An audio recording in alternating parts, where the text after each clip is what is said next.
Good morning, everyone, and welcome to the Saturday debate. So this House believes that the future of general practice lies in the partnership model. Now, the partnership model has been a feature of UK general practice since the inception of the NHS in 1948, and many would argue that it has served patients, GPs and taxpayers well. However, it is a model under threat, largely due to increasing workload, declining GP workforce, and a sustained reduction in funding, and there are increasing questions about whether this is still the best way to deliver general practice. The viability of the partnership model is of great interest to politicians. In 2008, the then Secretary of State, Jeremy Hunt, commissioned an independent review of partnership in England, which reported earlier this year. And in Scotland this year, the question is being put to the public as part of a parliamentary inquiry into the future of NHS primary care. Professor Martin Marshall said yesterday, during NHS question time, that the demographic breakdown of the GP workforce is roughly 50% partners, 30% salaried GPs and 20% sessional GPs. This varies across the country, and in Scotland, more than 80% of GPs remain partners. In different parts of the UK, there has been varying moves to at-scale working to build in resilience and cost-effectiveness, and there are risks and benefits to this too. So there is no doubt that this is a very important topic for us to be debating as a profession. And so without further ado, I'm going to quickly tell you a little bit about the format so we all know how it's going to run, because we have time pressure. And I have the pleasure of trying to stop our speakers speaking after 5 minutes. Professor Gerada. I have never spoken over time. No. So we basically have half an hour, and we are going to have Professor Mike Holmes speaking first for the motion, and Professor Claire Gerada speaking next against the motion, both speaking for 5 minutes. Then we'll take some points from the audience, and rather than these being questions, we would like these to be reflections or comments carefully packaged into no more than 30 seconds, if you can manage that. We have 10 minutes for that, and then we will sum up at the end. So I'd just like to tell you a little bit about both of our speakers. Speaking against the motion, we have Professor Claire Gerada. Claire is a London GP and chair of the NHS Assembly. She has been a partner in her practice in London for decades. Claire is also the medical director of the Practitioner Health Programme. This is a confidential, self-referral NHS service for doctors and dentists with mental health issues and addiction. From 2010 to 2013, she was chair of council at the RCGP, and she was named one of Britain's most influential women by BBC Women's Hour. And she says she loves being a GP.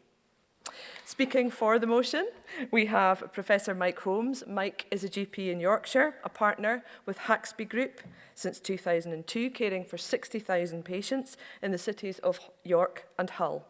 He is also chair of Nimbus Care Limited, a primary care provider organisation holding the contract for one of the largest single PCNs in England, caring for 150,000 patients in York. His interests include practitioner well-being and the development of a multidisciplinary workforce.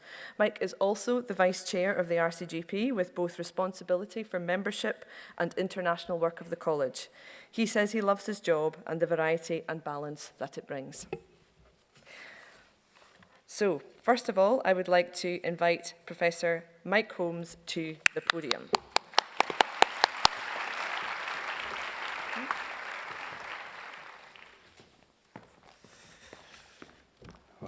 Thanks, Carrie.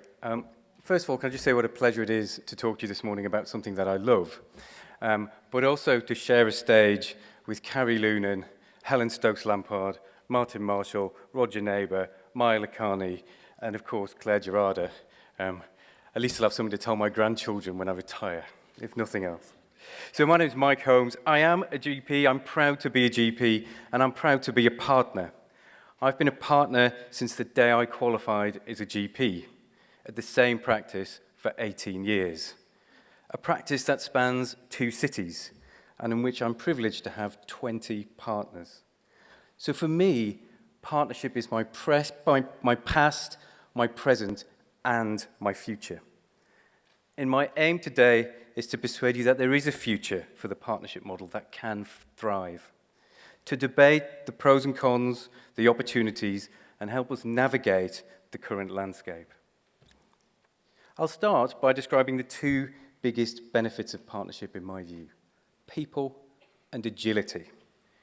Our patients are our best teachers, our greatest privilege. The relationships that I've built with patients as a partner have been hugely rewarding. But over the years, with various retirements, I reckon I've had about 40 partners. Every single one has been special. They've offered me unquestionable support and encouragement with a sense of camaraderie and human connection that only is possible in partnerships. Interestingly and importantly, not all my partners are doctors. We appointed a managing partner, a non-clinician, in 2005, and now we're looking to the multi-professional team for future partners. As we know, we expect system and contract changes, but as partners we hold our contracts, for GMS contracts in perpetuity, and we own our practices. There is a commitment to it and our patients. And the key thing is that we can make decisions and act upon them. We can make a decision at 8:30 in the morning and have implemented it by lunchtime. But I do recognize that not all partnerships are thriving, and it is very hard at times. But I believe through shared learning and collaboration, we can achieve a model that not only survives, but thrives. It's often said that our younger colleagues don't want to be partners. However, we heard yesterday on this very stage from Jodie Blackadder-Weinstein that that's simply not the case.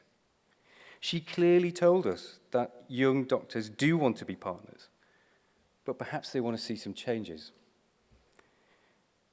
Our own First Five survey carried out this year showed that 20% of First Fives are partners today. So if nothing else, that probably does tell us that the future of the partnership model is already secure. Nish Manek talks about partnership in the same way as marriage, that the many younger doctors still want it, but they don't just want it now, they want it later in life. I'm seeing an evolution in partnership at close quarters, perhaps in part fueled by the recent partnership review. We are seeing the risks in partnership being addressed. For example, in my practice, we're transferring the partnership property into a corporate, and we'll be renting it back to the practice. So what does that mean? That means we're moving financial risk from the personal space into a limited liability space. Okay, that's a bit jargony. What does it mean? It means no financial investment for young doctors. No buy-ins are required by new partners.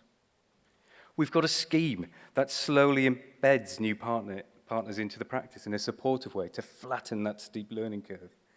We've developed multi-professional teams to improve workload, to lengthen consultations, and to allow dedicated leadership time.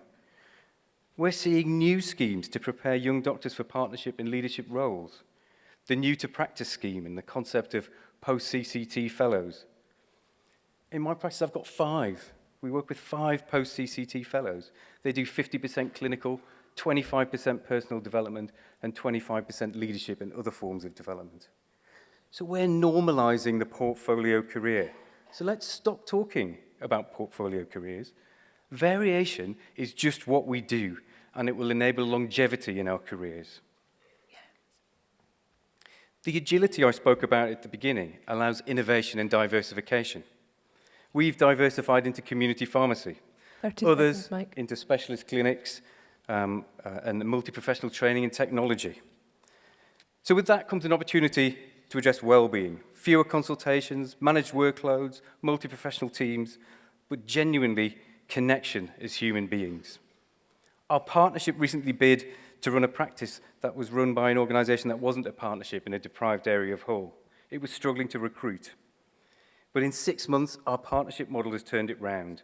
We've recruited 3 new partners, 2 from the first 10, 1 from the first 5, 2 from Hull York Medical School, a school set up specifically to feed doctors into under-doctored areas.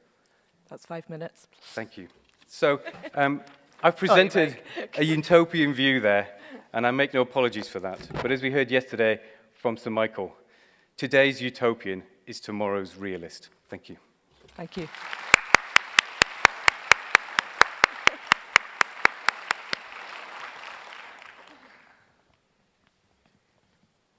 Thank you very much. Well, I've been a partner since 1991, and I have 7 other partners, and we run a multi-site group practice and some urgent care services. So it might seem strange that I'm arguing against the partnership model, but I am. I think it's an outdated, romantic model, entirely responsible for the problems we have in our profession today. I think it's served us well. As you've heard from Mike, it has served us well. And you've heard some arguments for the model. And I think it has provided stability and continuity for decades. But we are in different times. GPs want more flexibility, more control of their lives. Patients want more accessible care. And we need a paradigm shift. So let me explain some of this. First, it's important to stress that what I'm referring to is front-facing GP work, their core contract with the NHS, not the entrepreneurial activities that many in this room are engaged in. Now, partnerships and independent contractor status are often confused, and both are misnomers for GPs, and both are important to address together. So first, partnership. So a partnership implies a business, jointly owned with proportional sharing of profits and losses.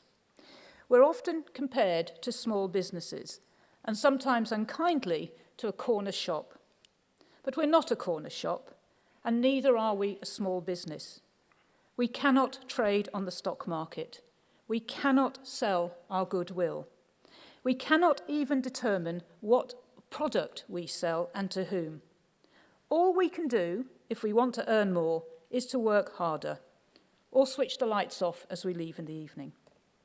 So what about independence? Now, a key test for an independent contractor relates to the question of control between the payer and the payee. So if A can tell B not only what job they have to do, but also how it is done, then A has sufficient control over B to make B his or her employee.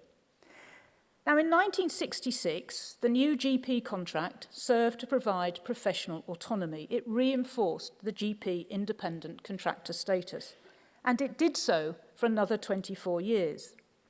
But this all changed in 1990 when I started, not my fault, where for the first time, GPs were held to account for what they did, how they did it, how many they did, and the standard of what we did. And before that, a GP largely did what they wanted. Seriously, where they wanted, how they wanted, to whom they wanted, and with virtually no control over quality.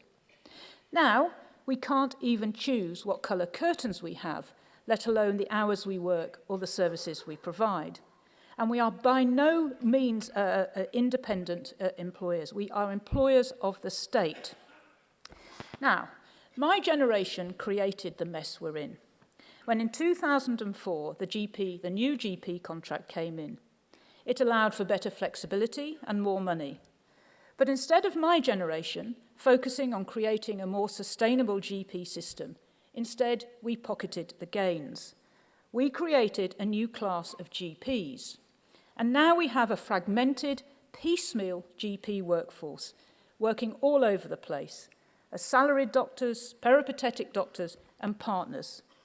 We have GPs in the wrong place, doing the wrong thing, and not providing continuity to their patients or communities. And everybody is miserable.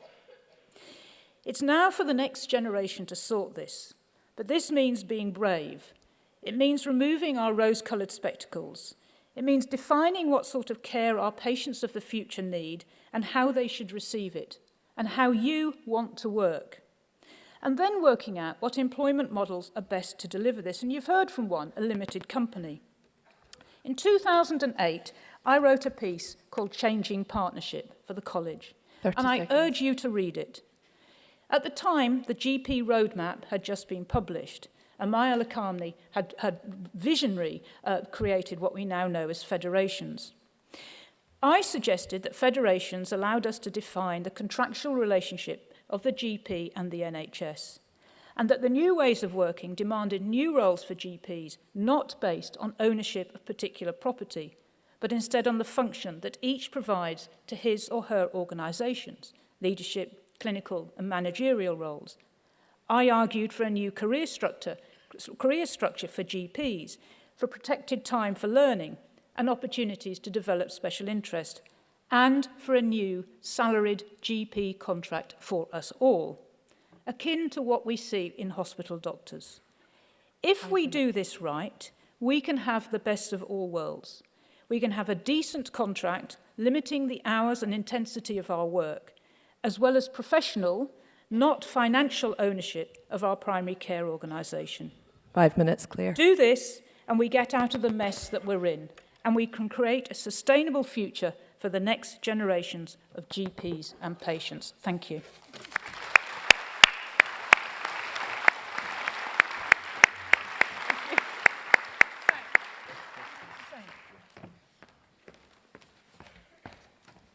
Thank you very much.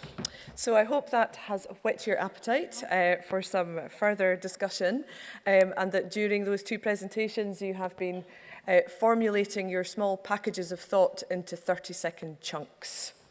It's very difficult to see from here, but I would like to ask, just trying to see the microphones, where are they? So there's one there, there's one there, there's 4, and there's 3. Okay, so I'd like to take the first point from Dr. Victoria Zorzio-Brown, if I could. Thank you very much. Yes, hello. I'm Victoria Zorzio-Brown. I'm speaking as a GP, salaried GP from Tower Hamlets. So I can see both your points, but you are both partners of unusually large multi-practice organizations.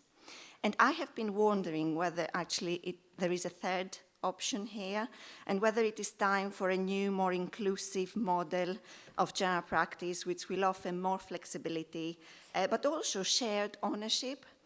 Something like a mutual or a social enterprise model, which will stop dividing the profession into partner and sessional GPs, and will offer a more inclusive, transparent, and engaging model of working.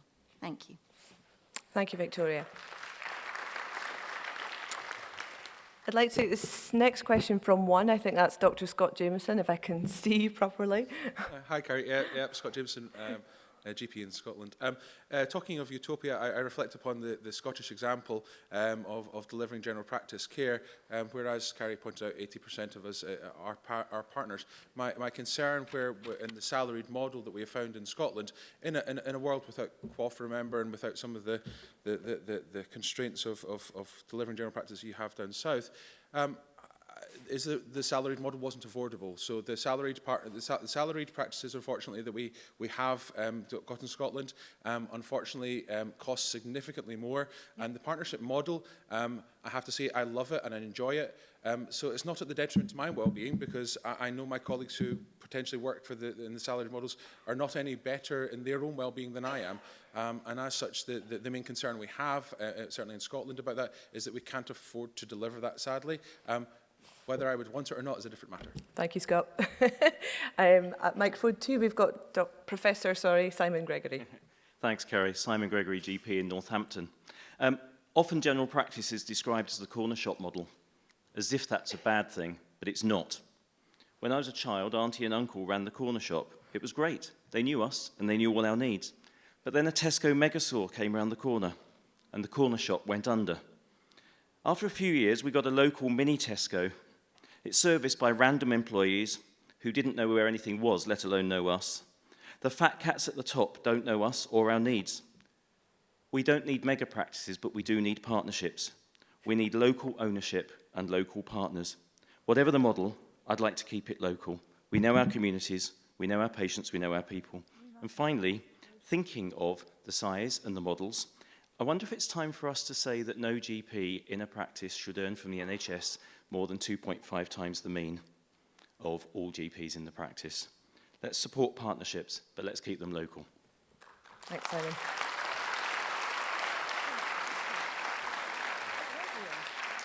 Thank you. And I think we have Gráinne Duran, Chair of RCGP Northern Ireland, at microphone 1. Thank you. So I'm an evidence-based person, and I cannot to date see any evidence that losing the partnership model is a better focus for us than keeping what we have. I look at this conference and I look at the people in this room.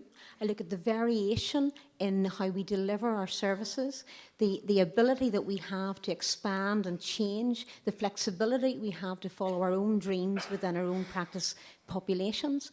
And that is because we are able to determine what we do ourselves in our own practices as independent contractors. I think that we have lost our way due to contract difficulties since 1990, and I will agree with Claire in that part, but that is not because we're independent contractors. That's because the contracts that we have had delivered for us have been pointing in the wrong direction, and that we have the ability to make change within that without losing our independent contractor status. It is more important for us to own what we do than to be slaves to the system. Thank you, Grania. And we've got microphone 2. Hi, I'm Hannah Morgan. Thank you. I'm a GP partner in Hampshire, on Hayling Island. And I qualified in February, and I'm a partner in our practice. And there wasn't a job. And I just wonder whether our current partners are being flexible enough. So in my practice, there were 2 8-session partners who were both 58. One of them was keen to cut down. I was keen to join. We don't have any locums. We both do, us two do 6 sessions, 40 weeks a year. So he gets 12 weeks off with his family to go and explore the world and do things. Our patients, our 2,500 patients we list share, have a transition over the next 3 years, which is really important, so they don't have a cut, from one GP to another. I have 12 weeks a year, which I can take with my family and do other professional interests, and on my other day of the week, I can do my clinical director role. A lot of my friends in my generation look at that and say that's what they want, but people aren't offering jobs like that. That job didn't exist on paper. And I just think that our current partners need to be honest enough about the drawings and about what they're taking and using the whole pot and the whole sessions over a whole year and annualising it rather than just thinking an 8-session job has to become an 8-session job. Thank you. And microphone 1, if you could introduce yourself as well, thank you. Dan Seddon, GP in North Liverpool. I have 3 points. Firstly, our narrow thinking talking about the partnership model. There are many organisations across John Lewis, KPMG, various ones where they have a partnership model, but it's very different from what we've assumed in our thinking. Secondly, the debate is about this House believes that the future of general practice lies in the partnership model. We all learn that when an answer is always, it's probably wrong. The future, and that the argument wasn't made by Mike for the future for that being the only model, nor was the argument made by Claire fully for no partnership model being the future. And then lastly, that we are naive, surely, to see the model as being the answer. Surely we need to say what are the needs for flexibility and needs for people working in general practice, and what are appropriate remuneration and contractual arrangements for that. Thank you. Thank you. And at microphone 2, we've got Professor Jonathan Leach. So, Jonathan Leach, I'm a GP in Worcestershire. I have to declare I've been a salaried doctor all my life, actually. Well, apart from as a child. So actually, because I was in the military, and that's a salaried service. But actually, that's not the point. Actually, I think we're missing the point here. It's actually about making the job doable. I think it's about the numbers and the volumes of patients that we're seeing, and the mismatch between the ability of us in our surgeries to be able to meet those needs and the demand that we're seeing. So actually, to a certain extent, this is an artificial debate. The issue is really around how we build capacity within our general practice setting to be able to manage. Now, both of these models have benefits. As both Claire and Mike have said, they have their merits. But I think we should be focusing actually not on whether or not it's an artificial thing, about whether or not we're a partner or a salaried. the key bit here is actually being able to match our capacity to be able to meet the needs of our population rather than actually focusing on the way that we're employed. Thank you, Jonathan.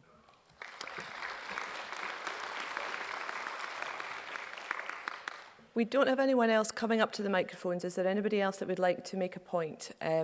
And if not, I will probably move on to the next section where we ask our speakers to respond. Is that someone coming to the microphone? Yes, microphone 4 for the first time this morning. I can't really see you, so if you could introduce yourself, that'd be great. Katie Willis. I'm a GP in London, salaried GP. And I was just springboarding on that point. A future for general practice needs general practitioners. And there was a paper in the Royal Journal of Psychiatry a couple of years ago saying that we are the most at risk out of all the doctors in the UK for burnout, and people are burning out within 3 years of qualifying, which is sad. People are also leaving and retiring early because it's difficult, and it is difficult to do this job. There's a course, Lead, Manage, Thrive, and how many of us are really thriving in this amazing job? And it's to do with our self-care, but it's also to do with the culture in general practice and in the NHS. Thank you. And microphone 2. Hi, I'm Daisy and I'm ST3 in Winchester. One of the things I've seen that I've loved about general practice as I've moved around different practices is the variety, and that I have friends that are so different, from introverts to extroverts, and you fit in somewhere. And I don't think that could be achieved without having the variation that partnership provides.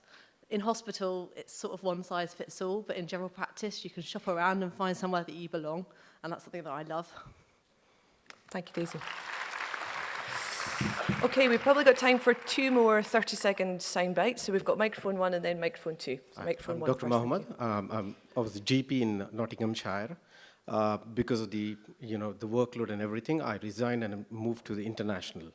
Now, the point I was just trying to make was the burnout factor in our general practice is when the GPs which are going outside and who wants to come and rejoin the system, it is very hard for them to do that. So as a result of that, we are actually losing a lot of the workforce that we have trained in the country. And how do we actually make it easy for them to rejoin the system straight away rather than going through the whole lot of the process? I just wanted to make this point. Thank you. Thank you. And microphone 2 for our final thoughts. Thank you. Pam Martin from Lewisham in South East London. I think the issue of a salaried service depends critically on who employs us and who funds us. In the present climate, there's too much threat to our values in general practice to risk abandoning the partnership model now. As far as the future goes, who knows? So maybe we have to abstain and preserve our values. Thank you. So lots of very interesting points coming in from the audience, and I would like to invite our speakers to come back up and speak briefly for 2 minutes each in terms of their response to what they've heard from our delegates today. So thank you. Somebody's here? Thanks, Carrie. And thank you all for those comments. I've got a number of responses. First of all, I think the point made about a single model in the future, I don't think any of us could foresee a situation where there is just one model of general practice. We don't have that now. We won't have it in the future. And I think there will be different varieties of partnerships, small, medium-sized, large. There may be mutuals.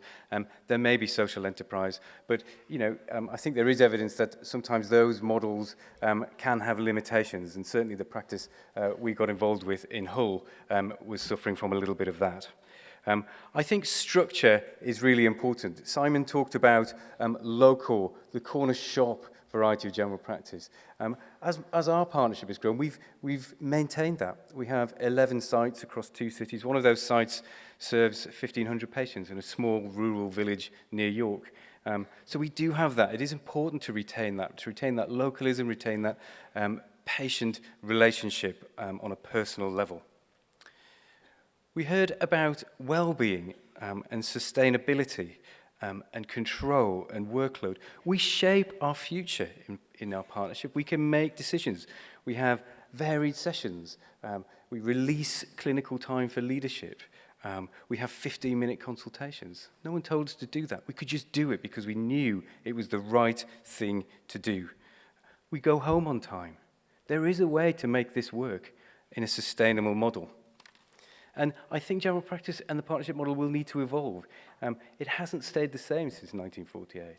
And in fact, there was a report within 12 months of the start of the NHS that said GP practices need to get bigger and work together and get better premises. And actually, it hasn't changed. We're 70 years later. We're still having the same debates.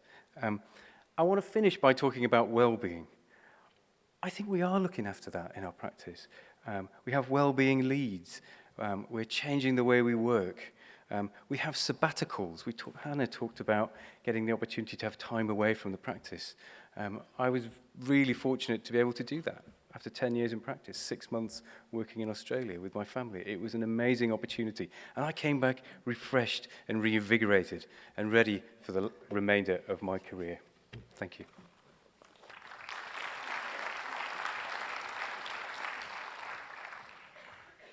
Okay. I'm not arguing against ownership. I'm not arguing against flexibility. I'm not arguing against localism. I'm just saying that the partnership model is not the way to do that. We are not independent employees. We are employers of the state. Whether that money comes directly to the partnership or is pooled between a number of partnerships is irrelevant. What Mike is describing, he still has a contract with the NHS to deliver X number of patients for his population. That we have trapped ourselves with a partnership model. We have trapped ourselves in wanting or thinking that we have autonomy, independence and flexibility, when in fact what we have is a contract that is harming the people who are working in it. I do think we can have the best of both worlds. I think we can have independence and ownership within, as you've heard from Mike, within some sort of primary care model. But I think we need a national salaried contract from the state that says what a GP should and should not be doing going forward. Otherwise, I'm afraid my service will expand as it is doing 100% each year with the GPs coming to it. Thank you.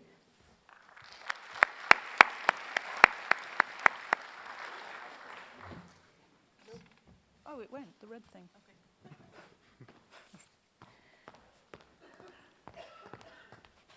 So, to summarise, I think what we've heard is that it's not an easy answer and that there are shades of grey and benefits of both models.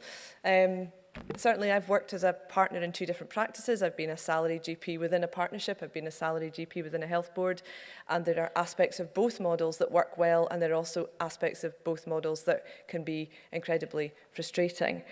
So I think that it's probably something that we need to keep debating and owning as a profession, because the partnership model in many ways has worked well for a long part of the duration of the NHS, but there's no doubt that with restrictions in funding that it becomes a far more difficult model to deliver and maintain practitioner well-being, high quality of care, continuity of care, and all the things that we value as GPs.